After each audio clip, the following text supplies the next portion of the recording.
It's Friday, so that means it is Poppy Watch 2022. No, I don't know. We are waiting to see if there's going to be a companion detail drop.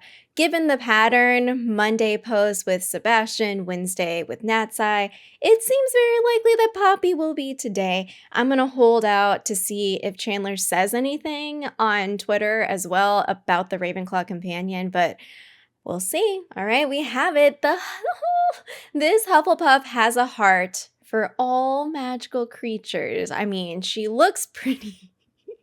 Look at that face. Look at those eyes. Oh, you don't want to cross this girl. Okay, here's the thing though. I gotta say something. Okay, not only is it kind of a joke of like, oh, Poppy's so sweet, but she's maybe secretly evil. If you played Harry Potter Wizards Unite, Constance Pickering, who was our main guide through that, was a Hufflepuff, and she seemed all nice and innocent and sweet. And no, she was an evil mastermind. So, hey, there is history with an evil Hufflepuff in the modern day wizarding world. Poppy is a bright and compassionate girl with extensive knowledge of and a deep love for creatures. In fact, she believes creatures have far more redeeming qualities than most people, and has a particular aversion to poachers and those who work with them. Okay, pro tip, do not work with poachers unless you want to be on Poppy's bad side. Okay, look, Poppy's probably a sweet girl. Sweeting is her last name. It could also be a cover-up. No, so Newt Scamander also has a similar vibe where he's like, you know, I like animals more than people, but I don't know. So I feel like Poppy could have a snap. So I look at this face. I can't get over the face in this shot.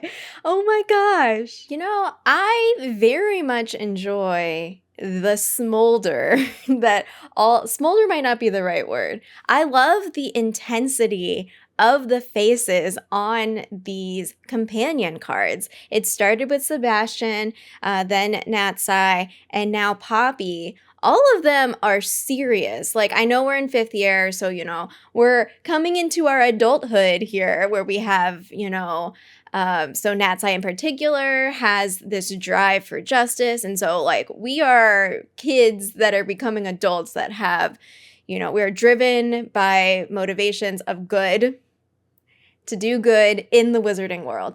And so Poppy in particular, this isn't surprising. I'm a little disappointed that we didn't get a bit more about her. Like we know, you know, we know that she loves creatures. Like we saw that, and we have already an archetype for that type of character in a Newt Scamander or even with Hagrid. Like we understand what that looks like, but there wasn't really anything additional from this description. It says Poppy is a bright and compassionate girl with extensive knowledge of and a deep love for creatures. In fact, she believes creatures have far more redeeming qualities than most people and has a particular aversion to poachers and those who work with them. I mean, yeah, like, we don't want to work with poachers, but there's nothing new. There's nothing about like her backstory of like, what sort of experiences did she have to make her fall in love with creatures? Like, what are some encounters that she might have had with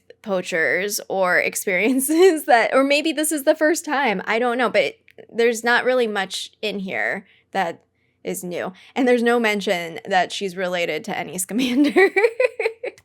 I know that theory is going around, but yeah, so we have Companion Week. I'm still holding out to see if there's any news about the Ravenclaw companion, but we have our Hufflepuff now. Speaking of, Chandler just tweeted, "It's been so much fun to start revealing new information and teasing details about your classmates in Hogwarts Legacy this week. So impressed with the interesting stories being told with these characters. Side quest."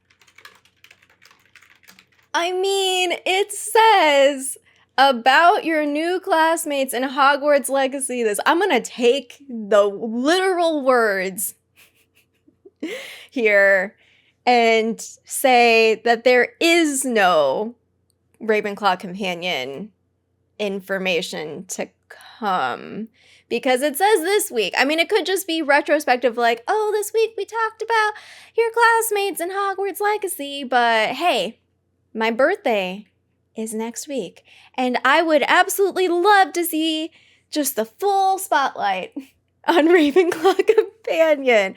I am not really that optimistic. I'm not gonna lie, I'm not optimistic. That's it. It's Friday. I'm being short and sweet today. We also didn't get like a ton of details about Poppy, but lots of y'all are speculating about, what happens when we embark on these side quests with these specific companions.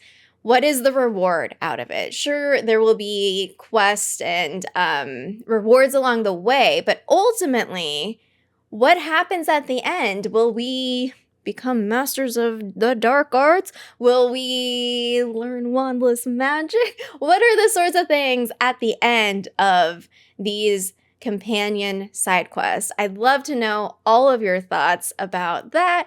I'd love to know who you are most excited, given that these are the only 3 that exist right now, and might be the only 3 that exist as main companion side quests.